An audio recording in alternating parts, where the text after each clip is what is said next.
PTI हुकूमत के chairman Kashmir committee Shahryar Afridi के फ्रांस में मुकीम सहाफ़ी को नंगी गालियां, खुली धमकियां। फ्रांसीसी सफारती अमले और दोस्तों से कहा, अगर आपने सहाफ़ी को रगड़ा ना दिया तो मैं आपको छोड़ूंगा नहीं। सहाफ़ी यूनुस खान ने सवाल किया था कि दौरे फ्रांस में कश्मीर का मुकदमा किसके सामने पेश किया। शहरयार ने जवाब दिया, वो तो सर दर्द का इलाज कराने पेरिस आए थे। शहरयार आफरीदी की धमकियों वाली ऑडियो का फ्रांसीसी हुक्काम ने नोटिस ले लिया, तहकीकात की। सहाफ़ी यूनुस खान से कहा कि पाकिस्तानी वज़ीर गलत बातें कर रहे हैं, आप मुहतात रहें। यूनुस खान ने कहा कि वो अब खुद को गैर महफूज समझते हैं, पाकिस्तान जाने से पहले 10 बार सोचेंगे।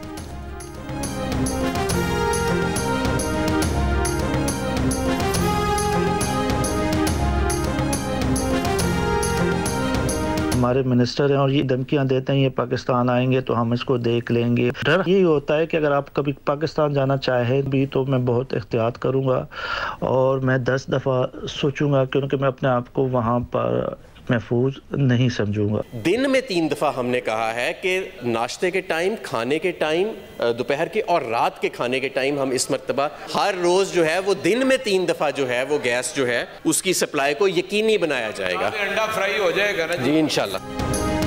अब तो अंडा भी फ्राई नहीं हो रहा। दवा की तरह दिन में सिर्फ 3 वक्त गैस फरहमी का वादा भी वफा नहीं हो रहा।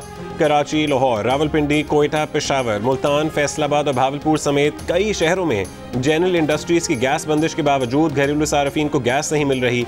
कहीं गैस प्रेशर कम, कहीं गैस बिल्कुल ही गायब। अवाम फट पड़े, कहते हैं महंगाई में रोज़ रोज़ होटल से खाना कैसे खरीदें, सिलेंडर भी नहीं भरवा सकते।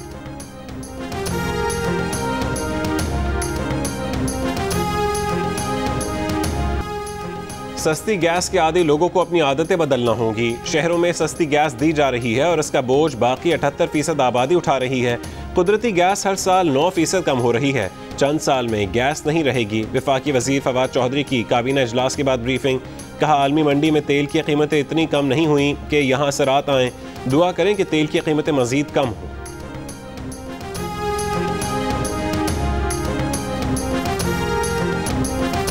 वफाकी वज़ीर इत्तलात फवाद चौधरी ने जस्टिस रिटायर्ड वजीउद्दीन को मस्खरा करार दे दिया। कहा कि उन्हें तो उनके घर वाले भी नहीं पहचानते, अपनी अहमियत बढ़ाने के लिए ऐसी हरकतें करते हैं। मुआविन खुसूसी शहबाज गिल ने जस्टिस रिटायर्ड वजी के बयान को झूठा और गैर मंतकी करार दे दिया। कहा कि जस्टिस रिटायर्ड वजीउद्दीन पार्टी से हटाए जाने के दुख में अक्सर ऐसे गैर मंतकी बयान देते रहते हैं। गुज़श्ता रोज़ जस्टिस रिटायर्ड वजी ने एक इंटरव्यू में कहा था कि इमरान खान को दयानतदार कहना गलत सोच है। इमरान खान का बनी गाला का घर जहांगीर तरीन जैसे लोगों के पैसे से चलता था। ये लोग 30 लाख रुपए महाना दिया करते थे, बाद में ये रकम 50 लाख रुपए महाना कर दी गई। जस्टिस रिटायर्ड वजीउद्दीन अहमद ने PTI के पार्टी इंतखाबात में धांधली पर जहांगीर तरीन और परवेज़ खट्टर को पार्टी से फारिग करने की सिफारिश की थी, मगर इमरान खान ने उस पर खुद उन्हें ही पार्टी से निकाल दिया था।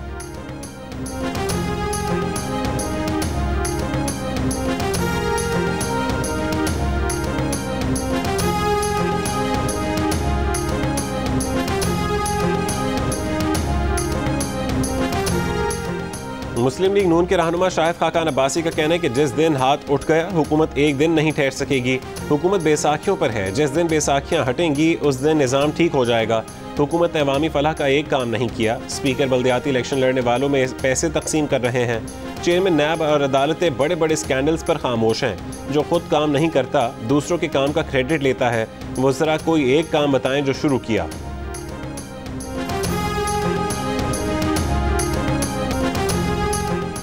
वफाकी वज़ीर इत्तलात फवाद चौधरी का कहना है कि शाहिद खाकान और मोहम्मद ज़ुबैर के बयान ने नून लीग की तकसीम को मज़ीद वाज़े कर दिया है। इन ख़ानदानों ने मुल्क को तबाह कर दिया। नून लीग में अब नई क़यादत सामने आ जाएगी, जो अच्छी बात है।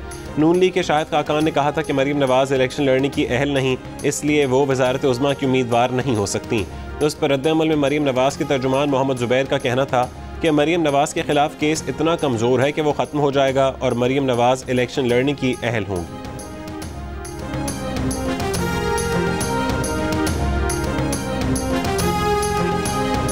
लेकिन मियां नवाज शरीफ को जो है वो इंसाफ के वो स्टैंडर्ड्स नहीं मिले जो इमरान खान को अवेलेबल रहे पिछले 3-4 साल में। मियां नवाज शरीफ के लिए नया जूरिस्प्रूडेंस इन्वेंट किया गया। वो क्यों ना कहे ऐसी बातें जो है, he is a human being. उसके लिए नया जूरिस्प्रूडेंस जो है उसको इन्वेंट किया गया क्योंकि उसको डंप करना जो है वो मकसूद था और इस बंदे को लाना था। तो मैं तो फिर यही कहूँगा और चुप हो। मुस्लिम लीग नून के रहनुमा ख्वाजा आसिफ ने कहा है कि उनके ख्याल में आम इंतखाबात 2022 के अवाइल या वस्त में हो सकते हैं। जियो न्यूज़ के प्रोग्राम कैपिटल टॉक में गुफ्तगू, कहा कि मौजूदा हुकूमत को निकालना है तो तहरीक आदम एतमाद से निकालें, किसी गैर आइनी तरीके से इनको नहीं निकालना चाहिए, उससे आइन की खिलाफ वर्जी होगी और ये शहीद बन जाएंगे।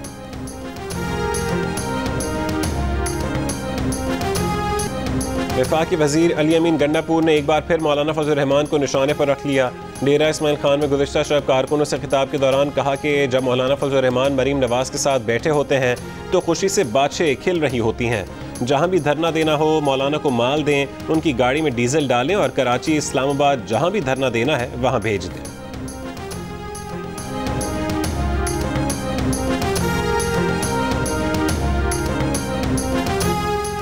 पीडीएम के तर्जुमान हाफिज हमदुल्ला ने कहा कि ये मौलाना के खिलाफ हर्जा सराई करके सियासी कद बढ़ाने की नाकाम कोशिश है।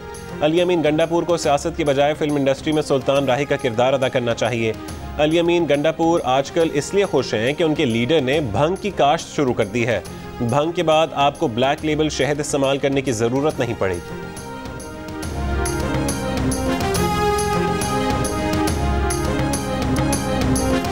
जुनैद सफदर की शादी की तकरीबात में वालिदा मरीम नवाज तवज्जो का मरकज। शहबाज शरीफ भी तकरीब में शरीक हुए। जुनैद सफदर की दावत वलीमा 17 दिसंबर को जाती उम्रा में होगी। किसी सियासी जमात के रहनुमा को मदऊ नहीं किया गया, सिर्फ रिश्तेदारों और करीबी अहबाब को दावत दी गई। खोखर बरादरान को भी ज़ाती ताल्लुक पर सिर्फ दावत वलीमा में मदऊ किया गया।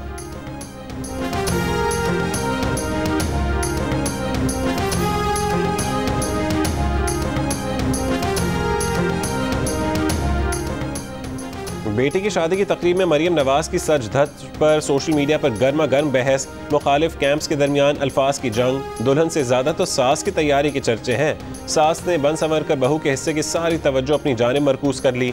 कोई दुल्हन की तरफ तो देख ही नहीं रहा। तनकीद करने वालों के तंज के तीर। एक खातून बोली, बस सास बेरंग लिबास पहनकर कोने में खड़ी हो जाएं तो सब मुतमईन हो जाएंगे। उनकी हिम्मत कैसे हुई कि वो हसीन लगीं और खुश नजर आईं? जवाब आया, बेटी की शादी पर तैयारी करें लेकिन खुद दुल्हन ना बन जाए। बिलावल भुट्टो को एमक्यूएम पाकिस्तान और मुस्तफ़ा कमाल के जवाब। पीएसपी के मुस्तफ़ा कमाल ने कहा कि बिलावल जब आप धमकी देते हैं तो हंसी आ जाती है। आप गोद में होंगे जब बेनज़ीर वोट मांगने 9-0 गई थी। आपने एमक्यूएम के रहनुमा को कई साल गवर्नर रखा। बानी एमक्यूएम और गवर्नर के साथ मिलकर डील हो जाती थी। अब एक रहमान मलिक की कॉल से डील होने वाली नहीं। मुत्तहिदा कौमी मूवमेंट के ख्वाजा इज़हारुल हसन ने बिलावल के बयान पर कहा कि काला कानून वो बनाते हैं जिनके काले करतूत हों। सूबे में किसके काले करतूत हैं पीपल्स पार्टी अच्छी तरह जानती है। बिलावल ने गुज़श्ता रोज़ प्रेस कॉन्फ्रेंस में कहा था कि वो जब से पैदा हुए हैं इस शहर में दहशत गर्दों की जमात का राज रहा है। मुस्तफ़ा कमाल और वसीम अख्तर इक़्तिदार में रहे थे।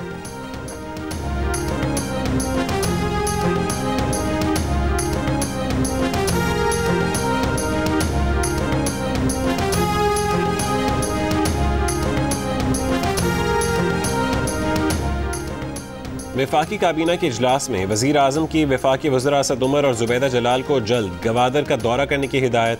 दोनों वज़रा को गवादर के अवाम के मसाइल के जल्द हल की सिफारिशात मुरतब करने की हिदायत। वफाकी काबीना की तमाम शहरियों से जल्द अज जल्द वैक्सीन की दूसरी डोज लगवाने की अपील।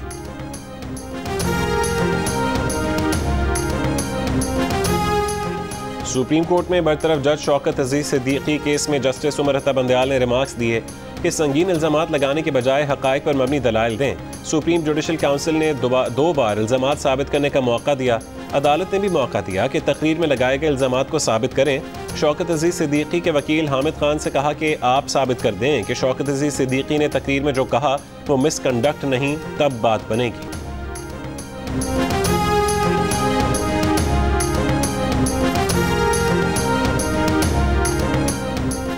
अगर मुलाजमीन को रिलीफ देना ही है तो पार्लियामेंट दे। 16,000 बरतरफ मुलाजमीन की बहाली के केस में सुप्रीम कोर्ट के रिमार्क्स। जस्टिस उमर अता बंदयाल ने रिमार्क्स दिए कि मुलाजमीन से हमदर्दी अदालत को भी है लेकिन कानून के पाबंद हैं। सियासी चॉइसेस पार्लियामेंट की हो सकती हैं, अदालत की नहीं। अदालत के अटॉर्नी जनरल को आज दलाइल मुकम्मल करने की हिदायत। जस्टिस उमर अता बंदयाल ने कहा कि आज केस निपटा देंगे।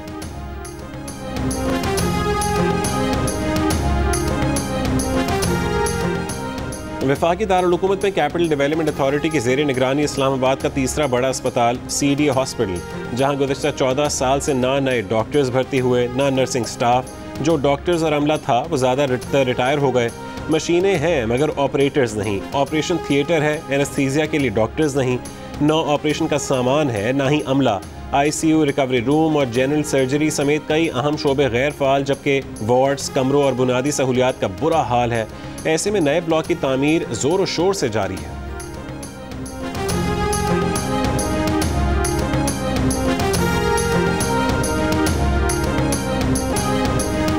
दूसरे T20 इंटरनेशनल में पाकिस्तान ने दिलचस्प मुकाबले के बाद वेस्ट इंडीज़ को 9 रन से हरा दिया।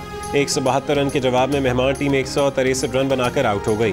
12 गेंदों पर 28 रन की इनिंग्स खेलने पर शादाब खान को मैन ऑफ द मैच का अवार्ड दिया गया। ग्रीन शर्ट्स ने 3 मैचेस की सीरीज में 2-0 की फैसलाकुन बढ़तरी भी हासिल कर ली। आखिरी T20 मैच जुमेरात को खेला जाएगा।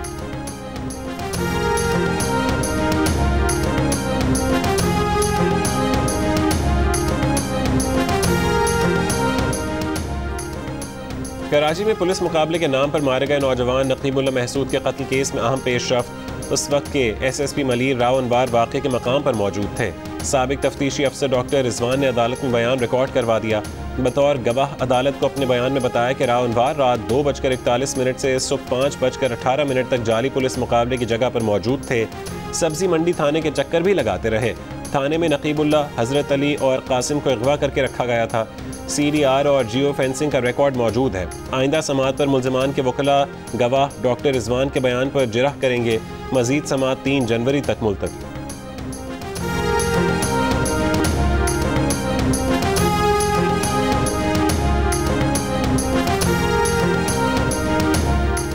कराची के इलाके न्यू कराची में नौजवान लड़की को दिन दिहाड़े छुरियों के वार करके कत्ल कर दिया गया। पुलिस हुकाम के मुताबिक 20 साल लड़की घर से ऑफिस के लिए निकली तो गली के कोने पर खड़े मुंतजिर शख्स ने छुरी से हमला कर दिया। जख्मी हालत में अस्पताल मुंतकिल किया गया लेकिन जान बर न हो सकी। पुलिस ने मफरूर मुलजिम गजनफर के 2 भाइयों को हिरासत में ले लिया। पुलिस के मुताबिक मकतूला और मुलजिम के दरमियान 4 महीने पहले एक बार कचरा फेंकने पर झगड़ा हुआ था। कत्ल की वजह अब तक सामने न आ सकी। मुलजिम की तलाश जारी।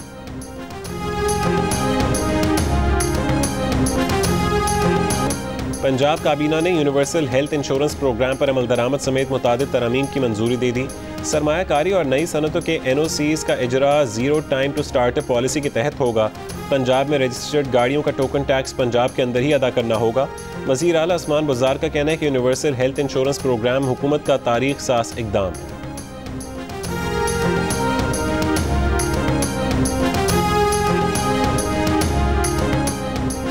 पाकिस्तान के लिए नामजद अमरीकी सफ़ीर डोनाल्ड ब्लूम ने सेनेट कमेटी में बयान देते हुए कहा है कि पाकिस्तान से तिजारती और माशी ताल्लुकात बढ़ाना अमरीका के मफाद में है। बतौर सफ़ीर पाकिस्तान पर जोर देंगे कि दहशतगर्द गिरोहों के खिलाफ बिला तफरीक कार्रवाई करे। पाकिस्तान और अमरीका, अलकायदा, दाइश और तहरीक तालिबान पाकिस्तान के खिलाफ मिलकर काम करेंगे। पाकिस्तान पर जोर दिया जाएगा कि लश्कर तैयबा और जैश मोहम्मद के खिलाफ भी कार्रवाई करे। खित्ता किसी और तनाज़े का मुतहमिल नहीं हो सकता। पाकिस्तान और भारत के माबैन तनाव कम करने पर भी काम किया जाएगा। अक़लियतों के साथ सलूक ने पाकिस्तान का इमेज ख़राब किया। अक़लियतों के हुकूक और मजहबी आज़ादी के लिए भी आवाज़ उठाई जाएगी। पाकिस्तान को कहा जाएगा कि सहाफ़ी और इंसानी हुकूक के नुमाइंदों को हरासा ना किया जाए।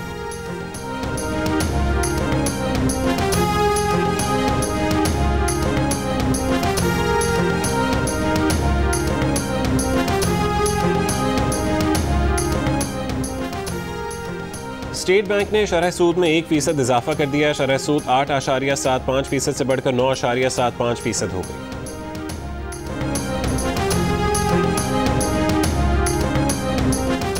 गवर्नर स्टेट बैंक रजा बाकिर का कहना है कि वो वाज़े तौर पर कह रहे हैं कि मुल्क में 13.25% शरह सूद वाली सूरत हाल नहीं देख रहे। पिछली बार जब शरह सूद 13% की गई थी वो वक्त बहरान का था जिससे निकलने के लिए इंतहाई इक़दामात की ज़रूरत थी। इस बार वक्त पर फैसले कर रहे हैं।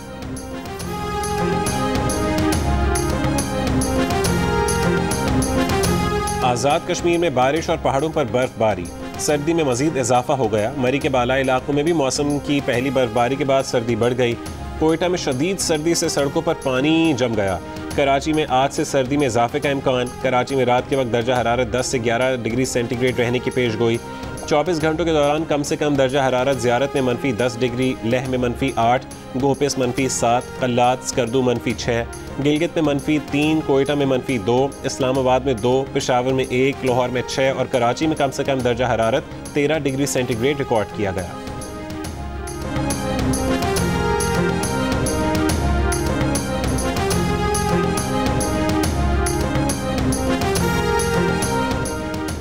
अमरीकी कंपनी टेस्ला और स्पेस एक्स के CEO इलॉन मस्क की कंपनी स्टारलिंक ने पाकिस्तान भर में सैटेलाइट ब्रॉडबैंड इंटरनेट शुरू करने का मंसूबा तैयार किया है।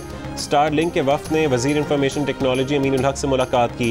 वफाकी वज़ीर का कहना था कि मंसूबे से न सिर्फ उन इलाकों को फ़ायदा होगा जहाँ इंटरनेट की सहूलत मौजूद नहीं है, बल्कि ब्रॉडबैंड बढ़ने से मुल्क भर के 40,000 स्कूलों और कारोबारी इदारों को भी आगे बढ़ने के मौके मिलेंगे। और भारतीय अदाकारा कैटरीना कैफ की शादी की तस्वीर सामने आ गईं। मेहंदी में दुल्हा दुल्हन ने कई गानों पर साथ रक्स किया। शादी के मौके पर दुल्हन को मंडप तक बहनें लेकर आईं। दुल्हन कैटरीना कैफ शादी के मौके पर पंजाबी में गुफ्तगू करती रही।